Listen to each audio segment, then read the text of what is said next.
Amateurs de boxe, 12rounds.ca vous présente. Alors, bienvenue à ce deuxième podcast du site 12rounds.ca. Mon nom est Mike Bilodeau. Je suis en compagnie de mes trois acolytes, Martin Fournier, Éric Yelemanoff et Jean-Luc Autret. Tout d'abord, messieurs, merci beaucoup d'avoir accepté l'invitation. Et on va bien sûr parler du combat entre David Lemieux et Gennady Golovkin. On sait que le premier podcast qu'on avait fait ensemble, c'était justement avec David Lemieux face à Ndam. Donc, c'est une suite logique qui s'impose, combat qui aura lieu bien sûr le 17 octobre prochain au Madison Square Garden de New York. Golovkin, champion WBC, WBA des poids moyens, qui va tenter d'unifier les ceintures face au Québécois David Lemieux, qui, lui, on vous le rappelle, est champion IBF. Alors, tout un combat, messieurs, au mois d'octobre qui s'en vient pour nous. Et la première question que je me pose, est-ce que c'est vraiment, comme en anglais, un mismatch? Parce qu'on sait que les cotes, Lemieux est tellement défavorisé. On parle de 8, de 10, de 12 contre 1. Mais j'aimerais savoir rapidement, est-ce que ce combat-là, est-ce que Lemieux a vraiment des chances de l'emporter malgré les cotes qui sont astronomiques favorisant Golovkin? Moi, Mike, nonobstant ces cotes-là, puis nonobstant aussi le pedigree de Golovkin qui est exceptionnel, que ce soit évidemment son retour dans son passé amateur, ses 30 victoires, ses 30 KO, 33 victoires, 20 victoires qui ont été obtenues via KO. C'est évident quand tu regardes ça. Golovkin est favorisé sans nombre d'un doute. C'est pas exagéré? Moi, cote, là, quand même. Moi, je pense que oui, effectivement, 14 pour 1, pour moi, ça devrait être beaucoup plus bas que ça, parce qu'on a affaire à deux cogneurs. Et Dieu sait que David Lemieux, c'est tout un cogneur. Et même d'un seul coup, frappe aussi fort, même plus fort que Gennady Golovkin. Alors, pour ça, moi, là-dessus, je pense qu'il faut garder un petit peu de réserve par rapport à ça. Peut-être un 4 ou un 5 pour 1, mais 14 pour 1, tout à fait hors de proportion, selon moi. Éric, Jean-Luc, est-ce que Lemieux a vraiment ses chances dans ce combat-là? Les cotes sont un peu exagérées, comme on a dit. Mais comme l'a dit Martin, Lemieux est un cogneur incroyable. Est-ce que coup pour coup, il cogne plus fort que Golovkin? C'est une très bonne question. Il est plus rapide, il est plus explosif, je dirais. Donc oui, Lemieux va toujours avoir des chances contre n'importe qui, n'importe quand, durant toute sa carrière, c'est sûr. C'est un cogneur.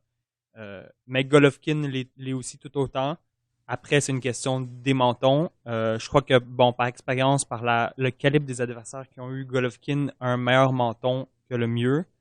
Donc, la question, c'est qui va pincer l'autre en premier, je crois, puis c'est là qu'on va savoir celui qui va être victorieux. Tu sais, Jean-Luc, normalement, des cotes de 10, 12 contre 1, on se souvient Stevenson contre Carpentier, je sais pas c'était quoi les cotes exactement, mais on savait que Carpentier avait aucune chance. Et là, Lemieux, c'est un cogneur, c'est un solide cogneur. C'est pas juste un cogneur, hein, c'est présentement un champion du monde. Là. C'est assez spécial quand même comme cote.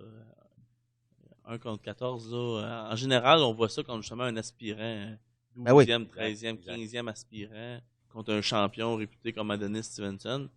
Il n'y a personne qui était vraiment surpris. Je pense que Stevenson Carpentier, c'était 1 contre 25. Là. Tout à fait. Mais 1 contre 14, c'est très élevé. Moi, je pense que évidemment, Lemieux, il y a une phrase établie en boxe qui dit que c'est un coup de poing de gagner, puis c'est un cogneur. C'est pas tout est possible, mais ça va être très difficile. Ça va être un combat très excitant, mais c'est ça la beauté de la boxe. Parce qu'on sait que Golovkin, c'est un boxeur qui est vraiment complet. Techniquement, je pense que tout le monde est d'accord ici autour de la table qu'il est vraiment c'est un boxeur dominant, puis il est considéré comme un des meilleurs, sinon le meilleur boxeur livre pour livre actuellement. On sait que Mayweather, lui, a annoncé théoriquement sa retraite. J'ai comme l'impression qu'il va revenir, mais du moins, pour l'instant, il n'est pas actif.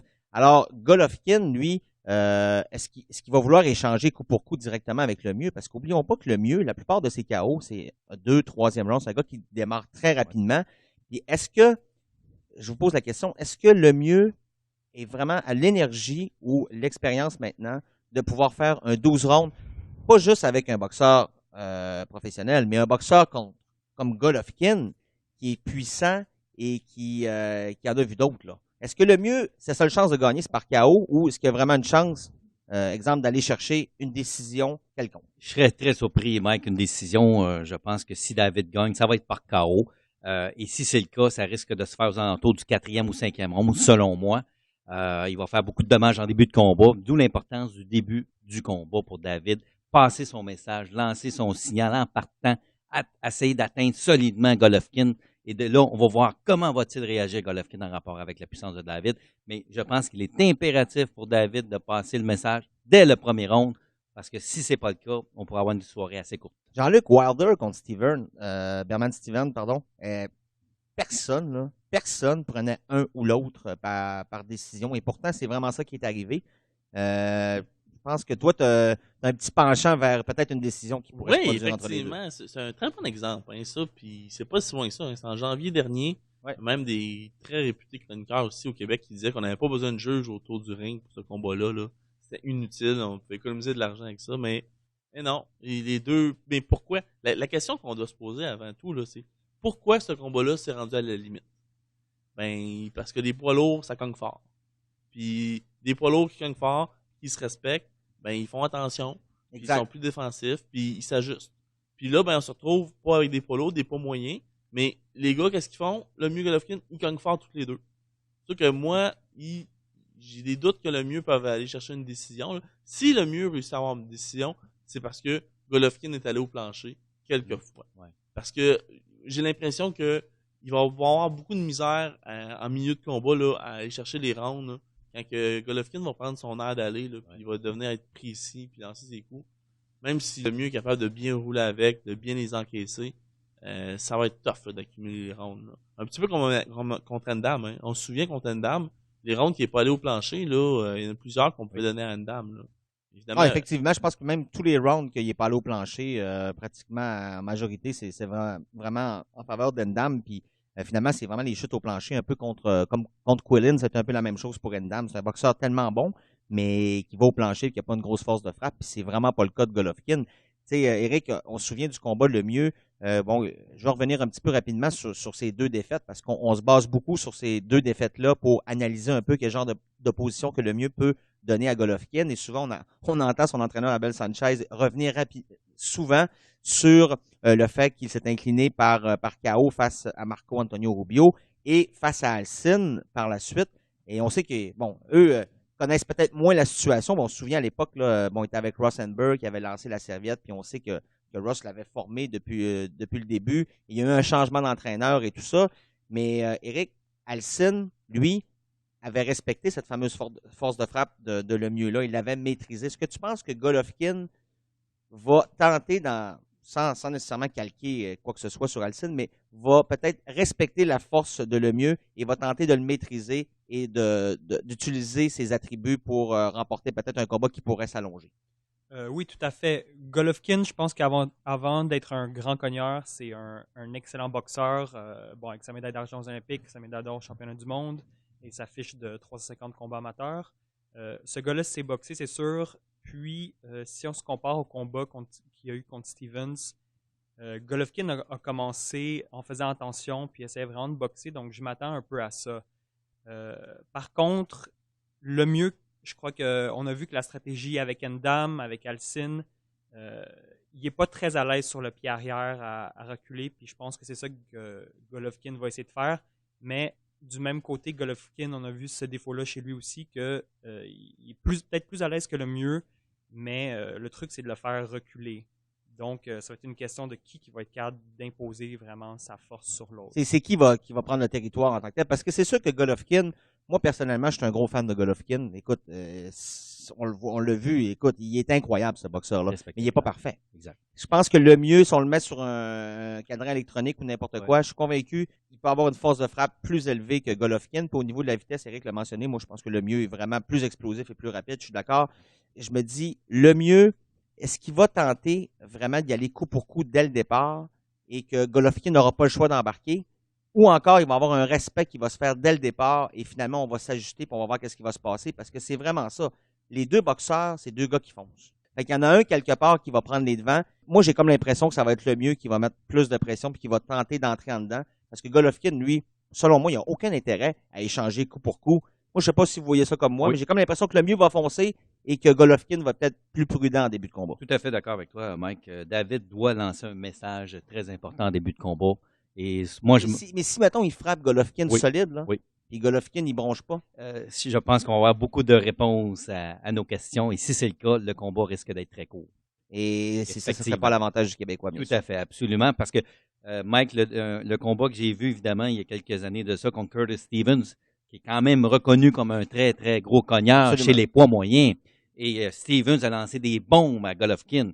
Et sans broncher, Golovkin continuellement en attaque, continuellement dans le combat. Et évidemment, ça s'est terminé à la fin du 8e round. Alors, si c'est le cas, David pourra avoir beaucoup de difficultés, ça c'est clair. Et les gars, si on regarde les boxeurs communs qu'ils ont eus, on sait que Rubio, on connaît l'histoire, puis ça fait longtemps de ça.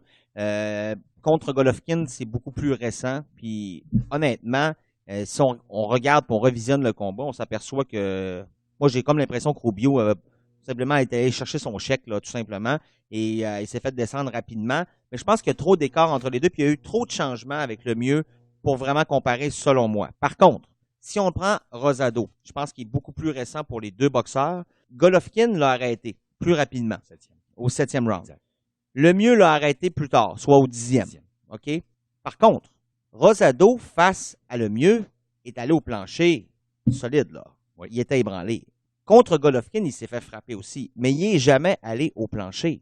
Alors, ça vous donne une idée. Puis Rosado, si on l'interviewe et on lui demande qui va gagner, il dit Golovkin et tout ça, mais si on lui avait posé vraiment la question, moi, j'aurais dit qui frappe le plus fort entre les deux, selon toi, Martin, Jean-Luc, Éric, quelle serait la réponse de Rosado? Avec ce qui est arrivé, bien sûr. Moi, ce que j'aime, Mike, c'est qu'effectivement, contre Rosado, Golovkin l'a arrêté au 7e, David au 10e, donc c'est quand même assez similaire. Le délai n'est pas très important au niveau de l'année comme telle, on parle d'1 an et demi à peu près. Donc, pour David, c'est certain que sa performance contre Rosado en décembre dernier, c'était très, très convaincant. Ça montre aussi, encore une fois, sa puissance, ça c'est évident. Mais aussi sa patience. Hein? Évidemment, évidemment. Et je pense que ça, c'est non négligeable. La gestion de l'énergie, dans le cas de David, de bien lancer ses coups, de bien travailler. Et ça, c'est évident que s'il est en mesure de le faire, de gérer ce niveau d'énergie-là, ça peut être très intéressant. Mais bon, on va le voir contre Golovkin, mais encore là, un coup bien placé, puis ça change complètement le temps de match. Tu sais, Golovkin 33-0, 30 KO. Tout à fait. Quand même 3 victoires que finalement, il n'a pas passé le KO à son adversaire. Et Jean-Luc, c'est quelque chose d'intéressant là-dessus. Oui, moi j'ai regardé ça un peu. Évidemment, la grande majorité des amateurs n'ont aucune idée c'est qui ces gars-là. Là. On peut se poser la question, c'est-tu des 4 ans? Ça fait-tu longtemps? Oui, ça fait longtemps. Ça date de 2007-2008. Mais c'est incroyable quand même, hein? Ça fait quand même 7 ans qu'ils knockent ces gars. C'est incroyable. Les 3 gars avec qui il a affronté, il y a 2 Français là-dedans. Et il y a aussi un Canadien qui s'appelle Ian Garner. C'est un gars d'Halifax qui a eu un seul combat après sa défaite contre Golovkin. Mais ce qui est intéressant, si on regarde la carte des juges de ces combats-là, c'est que les juges ont enlevé des rounds à Golovkin. C'est pas tous des 80-72. C'est un gars que, oui, il a évolué, ça fait longtemps, vous allez me dire, mais c'est un gars qui a modifié sa boxe probablement depuis, là, mais c'est un gars qui peut perdre des rounds. Puis, j'ai porté à croire que ces 3 gars-là ne frappent pas aussi fort que le mieux. Non, il n'y a pas de doute là-dessus. Mais les 2 boxeurs ont quand même des similitudes entre eux parce qu'ils ont changé d'entraîneur, Abel Sanchez, Marc Ramsey. Donc, c'est quand même quelque chose d'intéressant parce que les 2 boxeurs ont changé des choses dans leur approche et dans leur boxe. Tout à fait. Donc, Golovkin, il a signé avec la compagnie des frères Klitschko, K2, est arrivé aux États-Unis, à Big Bear Lake, en Californie, pour aller voir Abel Sanchez, qui a été l'entraîneur, entre autres, de Terry Norris, puis à Brigou dernièrement, Tavares Cloud. Abel Sanchez a bien sûr remarqué sa force de frappe incroyable au début en faisant des mythes. Puis la première chose qu'il a dit, c'est qu'il s'est assis avec lui et ils ont regardé le combat de Julio César Chavez contre Edwin Rosario. Et Abel Sanchez lui a dit « C'est comme ça que je veux que tu deviennes ». Parce que Golovkin, comme on a dit souvent, a une force de frappe incroyable, mais ce gars-là, chez les amateurs, c'était un boxeur presque pur. Puis, même chose au début de sa carrière professionnelle, quand on regarde ses combats en Allemagne, Golovkin boxait, c'était pas un gars qui avançait autant. Son style a été un peu changé, donc il est devenu vraiment plus comme un Julio César Chavez, avec la force de frappe beaucoup supérieure. Il est beaucoup plus agressif qu'avant, donc comme il dit lui-même, c'est le Mexican style où on avance, beaucoup de coups au corps, une emphase sur le crochet de gauche. Ce style-là, est-ce qu'on pourrait dire qu'il a régressé, peut-être pas avec ses 20 knockouts de suite, mais on voit clairement que Golovkin ne se donne pas autant d'angles, puis ne boxe pas autant qu'avant. Puis on a un peu vu ça contre Willie Monroe Jr. puis Curtis Stevens, qu'il était un peu moins à l'aise puis se faisait pincer. Il s'est fait toucher quand même dans ces deux combats. Oui. Il s'est fait pincer. Par exemple, on a vu qu'il y avait un menton. On l'entend souvent dire qu'il n'a jamais été par terre dans tous ses combats. C'est sûr qu'il a un bon menton, mais est-ce que ce menton-là va suffire à 3-4 coups de le mieux? C'est sûr que non. Mais Eric, tu sais que Golovkin a dit que même il n'a jamais été ébranlé, c'est ce qu'il lui prétend. Alors, c'est quand même assez surprenant. Sérieusement, après peut-être près de 400 combats amateurs et professionnels, de dire que tu t'es jamais fait ébranler, quand même surprenant, non? Je pense qu'il entretient sa propre légende en quelque sorte. C'est vraiment surprenant. Des fortes chances aussi, je pense. Mais on va, écoutez, on va le voir le 17 octobre, c'est sûr. Mais effectivement, Mike, le combat, moi, ce que je trouve intéressant, le combat de mai 2015 contre Willie Monroe Jr., Golovkin a perdu un round et il a montré des signes de frustration. Alors, moi, je suis le clan là, de Lemieux avec Marc et tout ça, j'analyse ça. Je pense qu'il y a des choses à retirer de ce combat-là. Faut pas oublier que Golovkin a 33 ans, David a 26 ans. Donc, David a tout approuvé à la face du monde entier de la boxe. Il va être all-in ce soir-là, ça c'est clair. C'est pour ça qu'au niveau des facteurs extérieurs, des intangibles, j'avantage le mieux là-dessus, sans l'ombre d'un doute. Et surtout, l'alliance que j'adore, moi, c'est Mark Ramsey. Et d'ailleurs, ça a été confirmé par Bernard Hopkins. Il le considère comme un des top 5, des top 5 des entraîneurs actuellement sur la planète boxe. Et depuis l'arrivée de Mark en décembre 2011, David, 9 victoires consécutives, puis il est en forte ascension. Il a modifié un peu son style, mais moi, ce que j'aime beaucoup de Lemieux depuis ce temps-là, c'est sa maturité. Hors du ring et aussi sur le ring, entre guillemets. Une meilleure gestion de ses énergies, utilise davantage son jab, puis évidemment prépare son crochet. Moi, ce que j'aime aussi de Lemieux, c'est sa confiance. Tu sais, c'est sûr que oui, il y a l'argent qui est impliqué là-dedans et tout ça. Je vais revenir rapidement après pour savoir est-ce que vraiment il a pris Golovkin trop tôt ou il aurait dû attendre. Ça, je pense que j'ai hâte de voir ce que vous pensez là-dessus.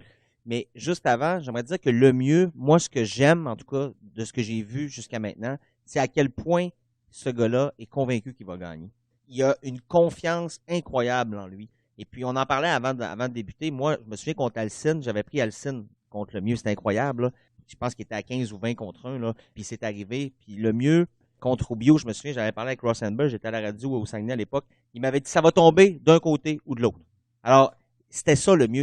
Mais là, je pense qu'il y a beaucoup de choses qui ont changé. Il gère plus son énergie, mais le fait qu'il est plus conscient, parce qu'il sait qu'il y a une bête devant lui, Golovkin, c'est le meilleur. Il le respecte aussi, mais il croit vraiment en lui. Puis moi, c'est ce que j'aime là-dedans. Je vous pose la question, est-ce que Lemieux aurait dû défendre son titre peut-être une ou deux fois avant d'affronter Golovkin, ou vraiment c'est le moment ou jamais d'affronter le Kazakh? C'est une bonne question, ça, Mike. Moi, je pense qu'il faut voir ça d'une perspective assez large. Quand je veux dire assez large, c'est par rapport au promoteur. Si David Lemieux était toujours chez Yvon Michel, il serait probablement avec All Heyman.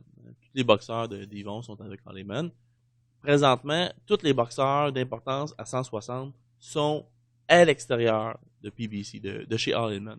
Donc, nécessairement, David Lemieux avait l'occasion d'avoir un gros combat.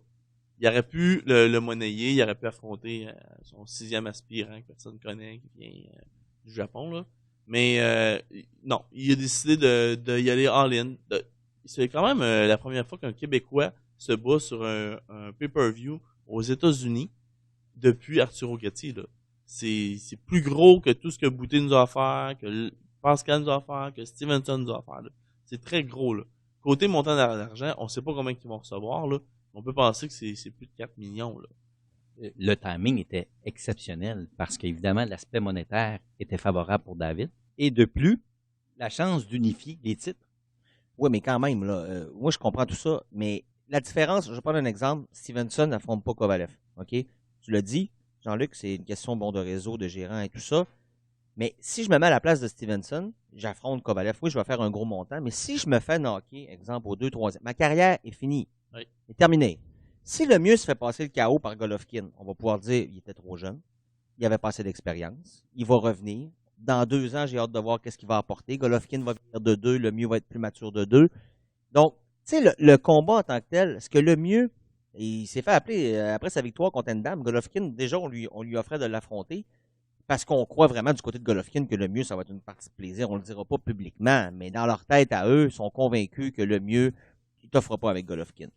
Mais le mieux à accepter ce combat-là, tu l'as dit, c'est payant, je veux pas.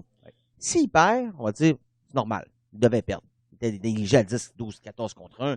Écoute, il avait pas sa place là, on le savait, on y a cru, bon, Mais si, exemple, il passe le KO à Golovkin, le mieux devient plus qu'une superstar. Ah, c'est un bon pari. Hein? Imaginez, on parlait d'un gars, David Lemieux, là, qu'on le disait qu'il était limité, puis ici, puis ça, mais qui frappait comme une mule. Il a perdu 2 combats. Mais là, s'il bat Golovkin, il devient un des meilleurs, sinon le meilleur boxeur livre pour livre au monde. Moi, c'est ça que je veux vous entendre là-dessus, de savoir, est-ce que le mieux, vraiment, c'est ça qu'il veut, ou il se dit, je vais assurer l'avenir de mes enfants, ou vraiment, il croit tellement qu'il se voit en haut de ça. Ouais. Puis ça, c'est intéressant. Moi, Je pense qu'il y a une job de vente qui a été faite à David qui croit l'option numéro 1 en haut, là, qui croit qu'il peut le battre. Là. Mais je pense que son organisation, Camille et Stéphane, c'est un gars intelligent. Ils savent aussi que c'est intéressant aussi pour tout le monde. C'est l'opportunité pour la compagnie. Eyes of the Tiger, c'est pas vieux, là. Ça a 5, 6, 7 ans. Là. C'est une immense visibilité. La semaine d'après, le dirigeant va se battre tout en championnat du monde dans un gros combat. C'est l'essor énorme de la compagnie. Là. En même temps, David, s'il perd, même si c'est au 2e round, dans 3 ans, là, il peut devenir champion du monde. Là. Ah, même avant. Exactement. Ouais, Puis, juste après le combat contre Ndam, il y avait Oscar De La Hoya, qui est rendu le promoteur aussi de David Lemieux, puis qui mise beaucoup sur lui. Il était pas trop sûr par rapport à Golovkin. Dans un monde idéal, il aurait attendu un peu, peut-être fait une coupe de défense moyenne, facile. Mais les circonstances font que c'est vraiment le temps, avant qu'un des deux ait des défaites. Golovkin veut devenir une star, c'est son temps, lui aussi, il commence à vieillir, c'est son temps d'aller sur pay-per-view, vraiment de se bâtir un public pour des plus gros combats. Bon, par exemple, on pense au gagnant de Canelo Alvarez contre Miguel Cotto. Je pense que Oscar De La Hoya, qui veut protéger ses boxeurs, il y a beaucoup de ses boxeurs qui sont partis avec Al Heyman. David Lemieux, ça reste une pépite d'or pour lui. Bon, il parle espagnol, français, anglais, charismatique comme tu as dit. Il donne un excellent show. Je pense qu'ils ont pensé beaucoup à celle-là, puis la décision, c'était vraiment que c'est le temps. Ils vont pouvoir probablement le récupérer, même s'il perd. Moi, Mike, je trouve que son âge, 26 ans, favorise cette prise de risque-là pour David. Il l'est rendu là actuellement, et aussi son attitude. Il est confiant, il est frondeur, il a confiance en ses moyens, c'est un gros cogneur. Tout est possible, Mike, tout est possible, même contre un des meilleurs livre pour livre actuellement, classé 4e. Advenant une défaite, qui sait, mettons, 7, 8, 9, peu importe, il est encore jeune, 26 ans. Alors, il y a d'autres possibilités. Andy Lee qui est possible, une autre possibilité. Il y a d'autres boxeurs. Et David, je suis convaincu, va redevenir champion du monde. Alors, je pense que c'est un beau pari pour elle. Il aurait quand même pu prendre un combat. Je pense que Golovkin l'aurait sûrement attendu. Moi, je trouve ça rapide quand même, personnellement. Si j'étais à sa place, j'aurais dit oui aussi. Parce qu'à partir du moment que tu crois que tu vas gagner, tu n'as pas le choix de dire oui. Puis moi, sérieusement, j'aimerais personnellement lever ma casquette à David Lemieux et son organisation parce que de nous donner ce combat-là, c'est pas juste à nous, les Québécois ou les Canadiens ou les Américains. Ils vont s'affronter, puis il y a quand même un risque de perdre Golovkin, là. C'est la première fois vraiment qu'on dit, s'il se fait pincer, je sais pas ce qui va se passer. Il a tout été favori, Golovkin, là. Mais contre le mieux, c'est ça que j'aime, et je suis content de savoir que David a accepté le défi. Ce qui est intéressant aussi, Mike, c'est que même en cas de défaite, Golden Boy, ils ont déjà un plan, là. Puis leur plan, c'est de poigner les deux gagnants entre Lemieux Golovkin et Canelo contre Cotto. Puis les deux perdants vont probablement s'affronter aussi. Là. Imaginez-vous. C'est payant. C'est quasiment mieux que finalement que tu pognes Cotto au Madison Square Garden de New York que de pogner Alvarez pratiquement. Tout à fait. Puis là, Lemieux, en cas de défaite, il pogne Cotto, il affronte Cotto. 3e combat à New York. Cotto est excessivement connu. Moi, j'ai eu la chance d'aller voir Cotto contre Austin Trout à New York. Puis des Portoricains, il y en avait là, dans le Madison Square Garden. Ils ont sorti déçus quand même. Oui, ils ont très déçus. La party n'a pas fini comme ils pensaient. Là. Mais il va y avoir du monde. Là. Puis Canelo contre Lemieux, on veut voir ça aussi. Là. Ça va être extraordinaire là, comme combat. Là. Oui, vas-y, Eric. Oui, donc j'allais dire, c'est vraiment, je pense, après pas le flop monétaire, mais le combat Mayweather-Pacquiao, on a déçu plusieurs. Puis je pense que c'est vraiment le combat qui va redorer la boxe en quelque sorte. On n'a pas juste Golovkin Lemieux, on a une sous-carte assez extraordinaire avec en demi-finale Roman Gonzalez Pour ceux qui ne le connaissent pas, c'est présentement lui qui est classé numéro 1 livre pour livre par The Ring Magazine. Pas trop loin du record de Mayweather. 43 victoires, 0 défaites, 37 knockouts. Donc, un cogneur a des habiletés de boxe vraiment, vraiment incroyables. Il se prend contre Brian Villera, qui a été 2 fois champion du monde à 108 et à 112 livres, qui a une fiche de 36 victoires avec 22 knockouts et 4 défaites. Puis je vous dis, c'est vraiment pas à manquer. Gonzalez était sous la sous-carte de Golovkin à son combat précédent, puis il a donné tout un show. Puis pour vous dire, c'est un gars à 112 livres, donc c'est très, très, très rare que HBO vienne téléviser un combat d'un gars de 112 livres, donc c'est à ne pas manquer. Et on sait que Ghislain Madouma, qui sera également sur cette carte, il y a Dirigeant qui va se battre une semaine plus tard pour un combat de championnat du monde. D'ailleurs, on va avoir les 2 boxeurs avec nous un peu plus tard dans le podcast. Mais d'ailleurs, pour revenir à cette soirée au Madison Square Garden de New York, il y a beaucoup de gens autour de la table qui seront même présents pour ce grand événement. Et je pense qu'on est tous anxieux de pouvoir assister à un affrontement de la sorte. Oui, on a très hâte. Il y a un de nos collègues, Martin Achard, qui n'est pas ici avec nous, là, que lui va même être là à partir de mercredi soir. Fait qu'il va pouvoir couvrir ça pour nous. Mike et Eric là, vont m'accompagner. On va être tous les 3 bien présents là-bas. On va probablement être là pour la peser aussi. Donc, si vous voulez suivre 12 rounds, là, mercredi soir, jeudi, vendredi, samedi, dimanche même, on y sera encore. Qui c'est possiblement le combat de l'année, Mike?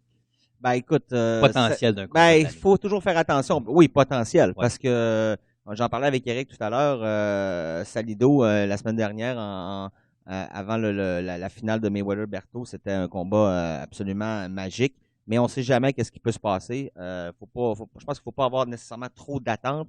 Mais j'aimerais, Eric, parce que tu comprends bien le russe, et on sait que Golovkin, à chaque fois que nous, on l'entend, c'est en anglais, donc c'est pas sa langue nécessairement maternelle, mais tu as eu la chance d'écouter quelques entrevues. Est-ce que tu vois une différence dans les propos de Golovkin dans sa langue maternelle ou encore dans une langue secondaire comme l'anglais, qui n'est pas nécessairement très à l'aise, parce qu'on se souvient, il avait dit qu'il avait peur un peu de le vieux, mais c'était comme, tu comprends, c'est pas dans son langage, mais est-ce qu'il y a les mêmes propos un peu en russe?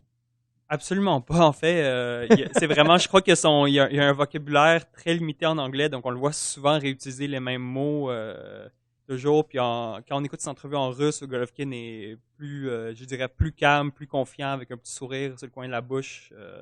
Il n'est pas venu pour apprendre. Exactement, ouais, c'est ça. Donc, sa vraie personnalité, je crois qu'elle ressort en russe, là, c'est logique. Avant de passer aux prédictions, j'aimerais glisser un mot sur la fameuse pesée 30 jours avant l'événement. Ça s'est passé il y a quelques jours. 174 livres pour David Lemieux, 165 pour Golovkin. On parle de 9 livres de différence 30 jours avant le combat. Mais est-ce que ça vous dit quelque chose, ça vous donne des indices pour l'affrontement du 17 octobre? Ben moi, ça me dit premièrement que Lemieux est clairement plus fort physiquement. Quand on va faire le face-à-face là, à la pesée, on peut s'attendre à ce que ce soit beaucoup plus massif. La limite était de 175. Il était juste limite. Là. Je pense que David, si on recule il y a 2-3 ans, là, son suivi alimentaire était, on va dire, inefficace ou déficient ou inexistant. Là. Il n'était pas le même qu'aujourd'hui. Oui, c'est ça. C'est qu'aujourd'hui, évidemment, là, il est rendu qu'il est suivi par un nutritionniste, puis toutes les choses sont checkées, puis on est rendu à un niveau de telle hauteur de combat que c'est sûr que physiquement, celui qui va pouvoir brasser l'autre corps à corps, là, c'est le mieux. Et puis aussi Mike, son préparateur physique, le fils d'André Coletta, depuis quelques mois ou même un an qui était avec lui, c'est ça. Là. Donc déjà, tu vois qu'il est bien entouré, bon préparateur physique, bon nutritionniste, puis aussi initialement beaucoup plus massif comme tel. Donc techniquement, je suis pas vraiment sûr. Donc, rien de surprenant, juste le fait peut-être que le mieux était à seulement 1 livre de la limite, mais on sait qu'est-ce qu'on fait et je suis convaincu qu'on a des étapes à suivre et dans le cas de David, c'est normal qu'il soit à 174, mais c'est quand même, moi je trouve que 9 livres de plus, ça prouve quand même, comme tu l'as dit, le côté physique et c'est ce qui pourrait peut-être avantager un peu David dans ces corps à corps-là parce qu'il peut le bousculer, il est plus fort physiquement, donc il doit se servir de cet atout-là.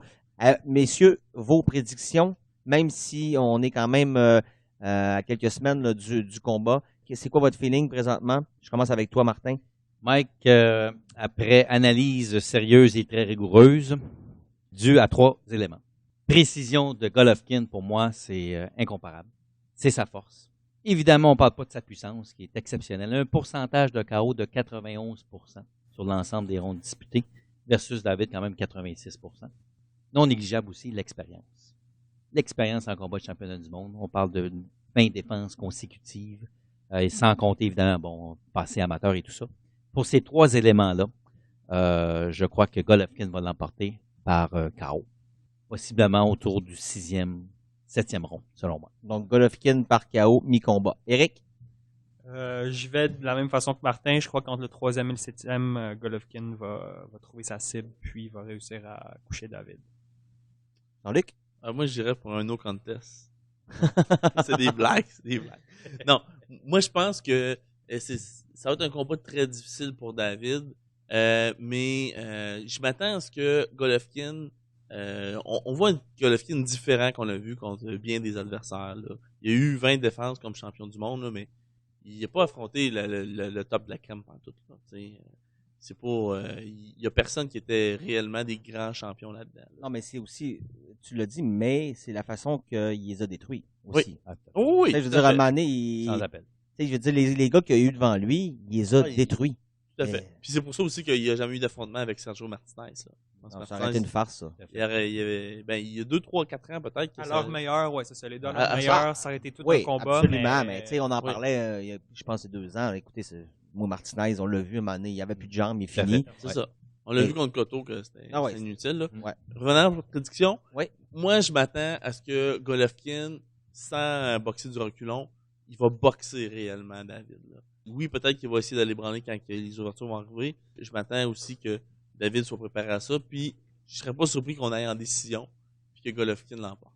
Ta prédiction, c'est Golovkin par décision face à David Lemieux. Moi, personnellement, les 3 premiers rounds, pour moi, c'est 50-50. Rien de moins. Lemieux a autant de chances de gagner que Golovkin. Parce que c'est 2 cogneurs. Moi, j'ai comme l'impression qu'une décision, ça peut arriver, mais pratiquement impossible. Golovkin, il n'a jamais affronté un gars qui frappe comme Lemieux. C'est impossible, là. Même si on respecte Lemieux, on le sous-estime. Et si on veut surprendre Golovkin, c'est là, maintenant. Et je suis convaincu que Lemieux va y lancer tout ce qu'il y a dans les mains. Et vous pourriez voir une très, très grande surprise. Et puis moi, je prends toujours pour les négliger, de toute façon. 1 contre 1, jamais je mettrai un sou sur Lemieux. Mais à 10 contre 1, je vais commencer à y penser. Tout à fait, Mike, d'accord avec toi. Il a tout approuvé, David. Son âge, 26 ans. Mais il a surtout rien à perdre. Absolument. Puis, comme il dit, souvent, je vais choquer le monde de la boxe. Mais c'est pas la première fois que je l'entends, celle-là. Mais quand même, tu sais, ça fait partie de la préparation mentale. Et il s'en va là, effectivement, pour passer un message. Et, comme tu le dis, Mike, tout est possible. Ben, messieurs, ça fait un peu le tour de ce combat qui aura lieu, on vous le rappelle, le 17 octobre prochain, Madison Square Garden de New York. L'unification des titres chez les moyens entre David Lemieux et Gennady Golovkin. Messieurs, merci beaucoup pour votre temps. On va avoir la chance d'en reparler, bien sûr, et on va savourer les jours qui nous restent avant cet événement. On a hâte que ça se passe comme vous tous. On va regarder la pesée, on va aller voir le combat, on va vous en reparler. Et sur ce, bonne boxe et restez avec nous parce qu'on parle dans quelques minutes avec Ghislain Madouma en notre compagnie.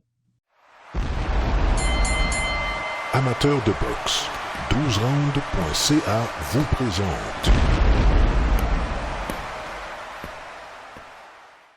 Alors, nous sommes de retour en compagnie de Jean-Luc Autret et un invité très spécial pour nous, un boxeur qui va se battre le 17 octobre prochain en sous-carte du combat Lemieux Golovkin. On accueille Ghislain Madouma. Comment ça va, Ghislain? Ça va bien, toi? Oui, ça va très bien. Merci beaucoup d'être parmi nous. Un gros combat pour toi sur HBO le 17 octobre. Peut-être nous dire un petit peu comment ça s'est passé, les négociations, comment on t'a approché et est-ce que c'était vraiment le boxeur que tu devais affronter à la base? Merci à vous de m'avoir invité. Ça a été, je le sais, depuis 2 mois à peu près que je me bats. 1 mois et demi, genre, je me bats sur la carte à Lemieux, mais ça a été vraiment très difficile de me trouver un adversaire. Je pense qu'ils ont passé à travers genre 10 noms pour pouvoir trouver celui-là. Fait que, non, Mais je les comprends. Je suis très content de pouvoir avoir un adversaire maintenant, puis c'est un très bon adversaire. Il est pas beaucoup connu, mais je pense que dans la catégorie de 140-135, c'est un des meilleurs. Fait que c'est vraiment dans la direction qu'on voulait se diriger, d'avoir des très bons adversaires, puis on avait l'occasion de pouvoir le faire dans un gros show comme Golovkin contre Lemieux. C'est une très, très belle visibilité. L'adversaire sera Maurice Hooker, toujours invaincu en 20 combats, 17 victoires, aucune défaite et 2 verdicts nuls. Un boxeur qui semble être assez grand, une grande portée. Qu'est-ce que tu peux nous dire sur lui? Parce qu'évidemment, les amateurs de boxe, on connaît pas beaucoup ce boxeur-là, mais une très, très, très belle réputation. Qu'est-ce que tu Oui. peux nous dire? Ben, Maurice Hooker, c'est un gars, comme tu as dit, il est invaincu. Il mesure à peu près 5 pieds 11, très agressif. Techniquement, il est très bon parce qu'aux États-Unis, c'est quand même une grande école de boxe. Il est très agressif de ce que j'ai pu voir, des combats que j'ai pu voir. Il y a 14 KO en 18 combats, fait que, il est très efficace. À part de ça, ben, c'est vraiment sa grandeur, ça va être quelque chose que j'aurai à pouvoir dealer avec. Ça va être le plus dur, sa portée, sa grandeur, trouver un moyen de pouvoir de faire marcher ça. Et sa vitesse est quand même c'est assez bonne, mais ça va être quelque chose que je vais pouvoir exploiter, mon avantage de vitesse sur lui. Justin, une seule défaite en carrière pour toi face à Kevin Mitchell. On se souvient, c'était pour un titre éliminatoire. Vraiment, tu as fait une performance incroyable, mais finalement, à la fin, tu t'es fait un peu surprendre, tu t'es fait arrêter. Quand tu regardes tout ça, est-ce que ça a été une étape importante pour toi, puis quelque chose qui t'a amené une expérience qui va te servir dans le futur? Ah oui, c'est sûr, ça a été une grosse expérience. Moi, ma carrière a été vraiment en accéléré. Ça va être mon 18e combat. Les prochains, ça va être mon 19e plutôt. J'ai fait à peu près, ça m'a pris pas beaucoup de temps pour être dans le top 5 mondial. Ça m'a pris pas beaucoup de temps pour être en combat éliminatoire. Et je me battais contre un gars qui avait 40 combats chez lui, devant 80 000 personnes. Fait que tu peux pas avoir plus dur comme situation. C'est sûr, j'ai appris beaucoup par rapport à ma préparation. Qu'est-ce que je dois faire, qu'est-ce que je dois pas faire. Qu'est-ce que je dois faire dans les combats, comment je dois me comporter. C'est sûr, j'ai appris beaucoup, que je pense que ça va me servir. Pas juste dans la boxe, mais dans la vie de tous les jours, comment gérer certaines situations critiques. Ça a vraiment été une très belle expérience en Angleterre. J'en garde des bons souvenirs. Sur le coup, j'étais vraiment déçu. Mais en plus, avec les blessures, j'ai eu beaucoup de temps pour y penser, beaucoup de temps pour digérer ma défaite. Dès le lendemain, je pense que j'ai dit à Camille, hey, c'est quand qu'on remonte sur le ring. Là. J'ai déjà pas remonté sur le ring, mais avec les temps, j'ai eu le temps de faire un bon recul, puis de voir qu'est-ce que je peux faire de mieux. Non, ça a été vraiment quelque chose de très, très instructif pour moi. Mais tu as eu une visibilité aussi très importante, parce qu'on sait qu'avant ça, tu étais invaincu. Les gens te connaissaient aussi ici au Québec, mais par contre, à l'extérieur, pas beaucoup de gens savaient qui tu étais. Mais maintenant, avec cette performance-là, ça t'a permis, d'être connu, et là, maintenant, d'être sur HBO. Ça a été vraiment comme un combat que ça m'a permis, comme j'étais invaincu en bas, comme tu dis, mais je me battais principalement au Québec. Je me suis battu juste au Québec, quasiment. Je pensais un combat ou deux en Ontario. Mais les mondes ici du Québec, les publics qui me connaissaient, mais à l'extérieur du monde de la boxe, quand tu te bats pas à l'extérieur, quand tu te bats pas contre un grand nom, pas beaucoup de monde qui te connaissent vraiment. Fait que ça a été vraiment un bon pas en avant pour moi, pour me faire connaître. Il y a beaucoup plus de fans de l'extérieur qui me connaissent, puis je pense que ça m'a aidé beaucoup à pouvoir être sur HBO cette fois-ci, parce qu'il y a beaucoup de monde qui peuvent voir ma vraie valeur, genre qui savent que je suis un gars de classe mondiale. Moi, juste savoir, le fameux zéro pour un boxeur, on sait que c'est tellement important. Toi, tu as perdu ce fameux zéro-là, tu as eu une défaite, tu viens de nous en parler. Est-ce que c'est la fin du monde? Moi, je te pose la question parce que tu as une défaite. Ouais. Personne n'en veut des défaites, mais tu en as eu une. Est-ce que c'est la fin du monde pour un boxeur? Personnellement, moi, ça n'a jamais été mon objectif de finir ma carrière invaincu. Ça n'a jamais été un but pour moi. Fait que, c'est sûr que j'aurais aimé ça gagner ce combat-là en particulier parce que ça m'envoyait en championnat du monde. Mais j'ai jamais eu peur de la défaite. C'est un peu ma mentalité. Là. Moi, je veux être une légende. Puis pour être une légende, c'est pas un prérequis d'être un vaincu. Fait que ça me dérange pas. Là. Moi, je vais me battre contre les meilleurs. Puis quand tu prends la décision de vouloir te battre contre les meilleurs, ça se peut aussi que tu perdes. Un vrai champion est capable de perdre et tout de suite de remonter. Là. L'important, c'est toujours de se relever et de continuer à avancer. Est-ce que tu as vécu pas seulement une défaite, mais des longues absences, un an environ, à cause des blessures? Est-ce que c'est plus difficile pour toi d'avoir vécu ça, la défaite ou la longue absence mentalement à cause des blessures? Oh, les blessures, c'est sûr. Ces blessures, ça a été vraiment le plus dur. La défaite, je pense que dès le lendemain, comme je t'ai dit, j'ai dit à Camille, quand on va remonter sur le ring, là, je vais revenir le plus tôt, puis les blessures, ça m'a vraiment fait très, très, très mal parce que jusqu'à un certain point, je pense que le médecin m'avait même dit comme, je pense pas à prendre ta retraite, genre, tu sais, parce que ça avançait pas assez vite et c'était assez compliqué, genre, parce que il trouvait pas vraiment c'est quoi qui allait pas bien parce que j'avais pas de douleur, j'avais pas rien, mais juste que mon scan, il montrait que j'avais quelque chose. Et c'était vraiment très, très, très difficile comme moment, mais en même temps, j'ai appris beaucoup de cette expérience-là, tu sais. J'ai appris beaucoup en tant que personne de qu'est-ce que je suis capable, genre, comme, de faire, comme comment je peux me comporter quand je suis dans des moments difficiles en tant que personne. Ça en dit beaucoup, genre, comme, par rapport à moi, genre, ça m'a fait grandir en tant que personne. Il y a eu deux blessures différentes. Il y a eu les jambes puis l'épaule. Pendant le combat, je me suis déboîté l'épaule dans une luxation partielle. Et ça, c'était pendant les combats. J'ai eu une déchirure du labrum.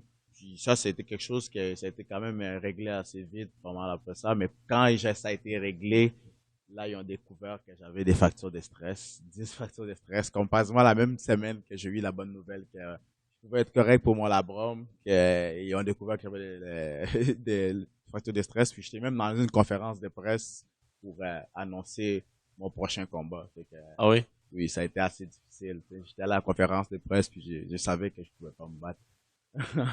Non, ça a été vraiment des moments très, très, très, très difficiles, mais c'est comme je t'ai dit, ça m'a beaucoup permis de pouvoir travailler sur moi. Puis c'est vraiment pas quand ça va bien que tu grandis en tant que personne. C'est quand ça va mal que tu vois quel genre de personne que t'es, parce que j'ai continué à faire ce que je fais de mieux, genre venir en aide aux autres, m'impliquer socialement. C'est tout des trucs que j'ai toujours voulu faire depuis que je suis enfant, depuis que je suis jeune, de pouvoir être capable de m'impliquer avec les autres, de venir en aide à du monde.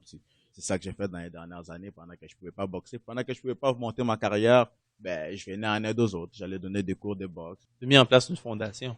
Oui, ça a vraiment été la première étape. Ça a été de mettre en avant une fondation. Quand je suis allé en Afrique, j'ai vécu cette situation avec la jeunesse là-bas.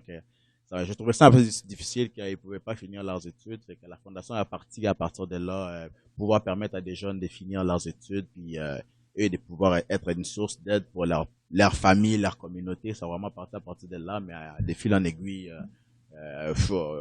J'ai vu qu'ici aussi au Québec, parce que moi j'ai grandi ici, qu'ici non plus c'était pas facile, qu'il y avait des endroits qu'ils pouvaient comme avoir ils ont eu besoin d'aide, comme la mission Bon Accueil.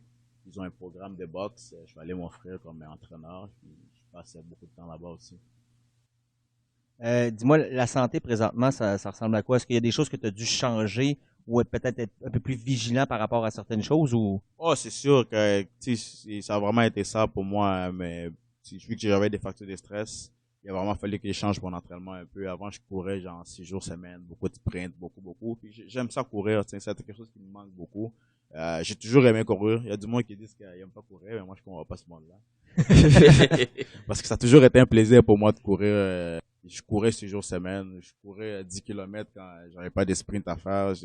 C'est quelque chose que j'ai toujours aimé, mais là maintenant, c'est un sacrifice qu'il faut que je fasse pour pouvoir continuer à avoir des carrières de boxe, que de courir 3 jours par semaine, un peu moins de temps, mais je fais d'autres choses pour pouvoir travailler mon cardio, beaucoup de plio, beaucoup d'exercices.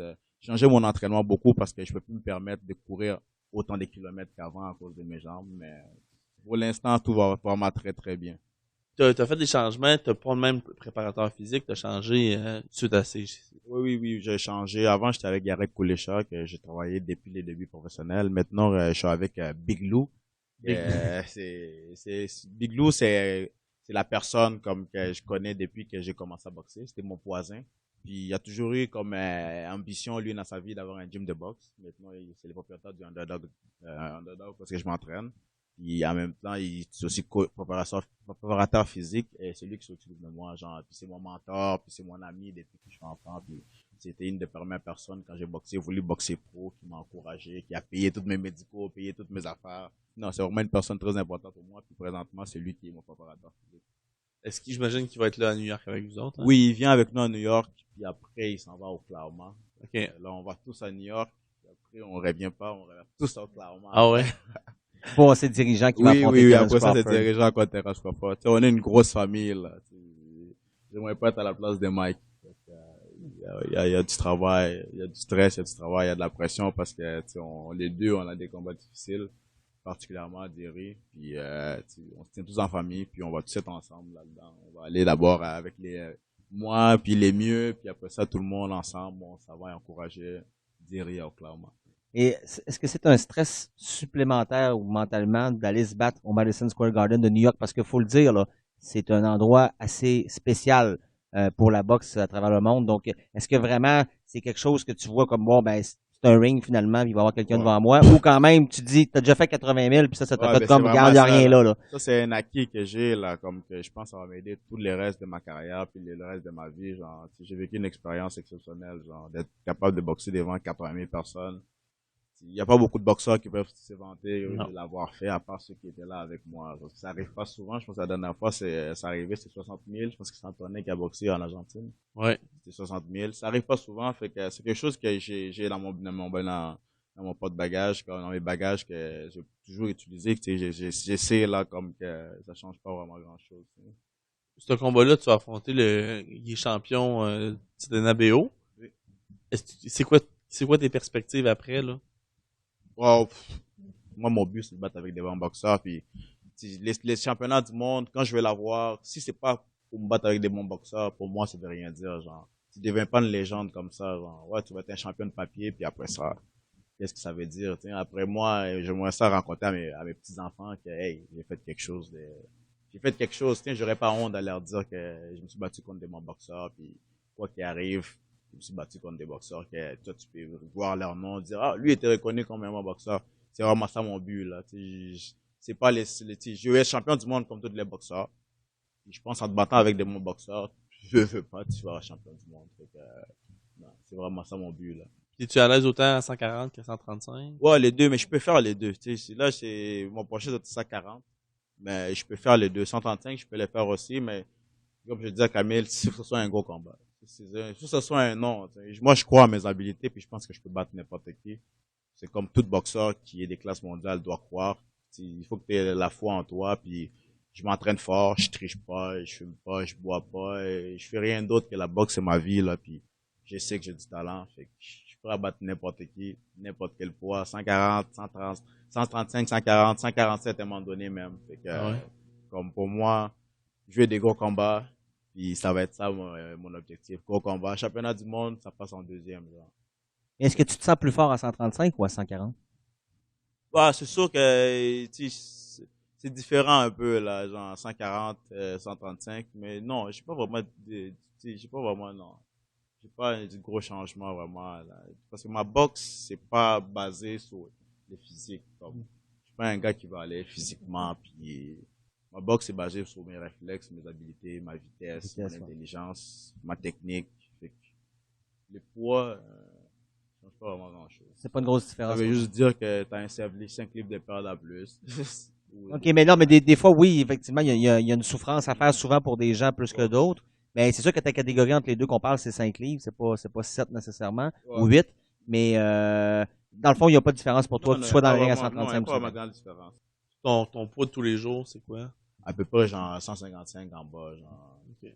Puis aujourd'hui, là, là, je viens de finir, là, j'étais, ce matin à 155 quand je me suis réveillé, genre, là, je me suis entraîné, je dois être comme à près de 150, c'est dans les 2 dernières semaines que tu vas perdre le poids. Ouais. Mais tu sais, quand je vais m'entraîner ce soir, là, c'est comme, je vais déjà être en bas de 150. Je perds genre 5 livres par entraînement. Là. Ah oui? Ouais. 5 livres? Ouais. Puis ça, c'est comme régulier, là, tout le temps, là. Tu le reprends en buvant de l'eau. J'ai des gens, ben oui, tu devrais pas en buvant de l'eau, mais je fais attention. Mais les dernières semaines, je vais tout être en bas des 150. Là. Ça se vient comme naturellement. Quand tu vas couper un peu les portions de nourriture, ton poids, il drop, là, super vite. Ben écoute, moi, sérieusement, je trouve ça rafraîchissant d'entendre un boxeur qui nous dit qu'il est prêt à affronter n'importe qui veut faire des grands combats. Très, très humain aussi avec l'œuvre caritative que tu as développée. Moi, sérieusement, j'invite les gens à s'informer encore plus sur Ghislain Madouma pour l'homme, pour le boxeur. Et il va être à New York. Je suis content parce que les gens vont pouvoir le découvrir encore plus. Je parle pas des gens au Québec, mais des gens à l'international qui l'ont déjà fait avec Mitchell, mais qui vont le voir encore plus. Et c'est une opportunité incroyable pour toi. Et je te souhaite vraiment, sincèrement, que tout aille bien, pas de blessure, et je suis convaincu que le reste va faire le travail et que tu vas lever les bras à la fin.